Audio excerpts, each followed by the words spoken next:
আমরা আমাদের ভবিষ্যৎটাকে নিরাপদ করার জন্য ব্যাংকে টাকা সঞ্চয় করি।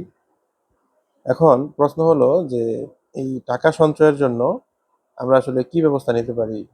ব্যাংক অনেকগুলো সঞ্চয়ী অফার দিয়ে থাকে আমাদের, সেগুলো যেমন এফডিআর, ডিপিএস, সঞ্চয়পত্র, আরো অনেক।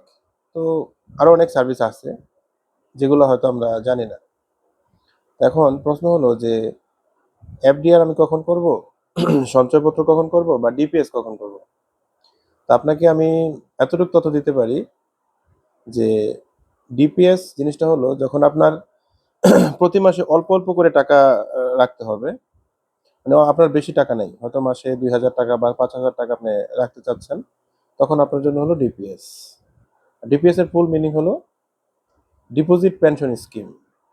আপনি প্রতি মাসে অল্প অল্প করে টাকা রাখবেন, তার বিনিময়ে ব্যাংক আপনাকে একটা ভালো মুনাফা অফার করবে মেয়াদ পূর্তিতে। সেটা 3 বছর, 5 বছর মেয়াদি, বিভিন্ন মেয়াদে বিভিন্ন ব্যাংক অফার দিয়ে থাকে। অন্যদিকে এফডিআর জিনিসটা কি? এফডিআর হলো যে আপনার বেশ কিছু টাকা আছে, সাপোজ 5 লাখ, 10 লাখ বা 20 লাখ এটসেট্রা।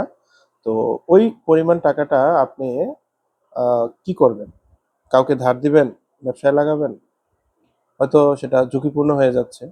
তো আপনি চিন্তা করতেছেন যে না, এই টাকাটা আমি ব্যাংকে রাখি, ব্যাংক যদি আমাকে কিছু টাকা মুনাফা দেয়। তো সেখানে আপনি ব্যাংকে যদি আপনি এই টাকাটা রাখেন, ব্যাংক আপনাকে 3 মাস, 6 মাস মেয়াদি বা 1 বছর এরকম মেয়াদে আপনাকে একটা নির্দিষ্ট প্রতি মাসে একটা মেয়াদ দিবে, মানে একটা মুনাফা দিবে। তো সেই মুনাফাটা আপনি কাজে লাগাতে পারেন।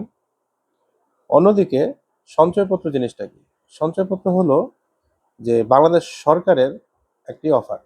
সেখানে সর্বাধিক আপনি যে ডিপিএস, এফডিআর যত অফার আছে তার চাইতে সর্বাধিক সবচেয়ে বেশি মুনাফা দিবে আপনাকে সঞ্চয়পত্র। সঞ্চয়পত্র 3 বছর মেয়াদি আছে, 5 বছর মেয়াদি আছে, নির্দিষ্ট লিমিট আছে, কিছু নিয়ম আছে। তবে সবচেয়ে বেশি লাভ কিন্তু আপনি সঞ্চয়পত্র থেকে পাবেন, এটা শিওর থাকেন। এখন সঞ্চয়পত্রে কিছু ঝামেলা আছে। ঝামেলাটা হলো যে মেয়াদ পূর্তির আগে যদি আপনি সঞ্চয়পত্রটা ভাঙেন, তাহলে কিন্তু আপনাকে যেই টাকাটা আপনি মুনাফা নিয়েছেন, ওই টাকাটা হয়তো আপনাকে কিছু টাকা ফেরত দিতে হবে। নির্দিষ্ট রেট আছে, রেট অনুযায়ী আপনাকে ওই টাকাটা কেটে রেখে দিবে। অন্যদিকে এফডিআর এ কিন্তু সেই সমস্যাটা নাই। এফডিআর এ আপনি 3 মাস মেয়াদি করেছেন, 2 মাসের মাথায় যে আপনি ভেঙে ফেলতেছেন, আপনার থেকে কোনো চার্জ কাটবে না, কিচ্ছু কাটবে না।